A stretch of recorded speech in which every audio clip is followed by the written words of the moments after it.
Ayna tapıp telin darıyır.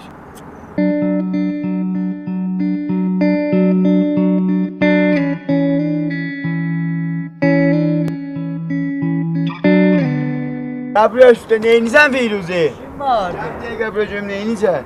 Sel gəlmişdi ki, ha nə deyim ax. Hər yeri eləmişdi cımcılaq su. Demirəm yanıma iç baharda gəl, İstəsən tufanlı ruzigarda gəl. Firuz! Ümidhadım ki, sudur fəqət. Həm şərbət, nə onlar fayda verməz. Fəqət Allahdan istəyim mənə qutayla da. Nə mənə elə mənə tanı.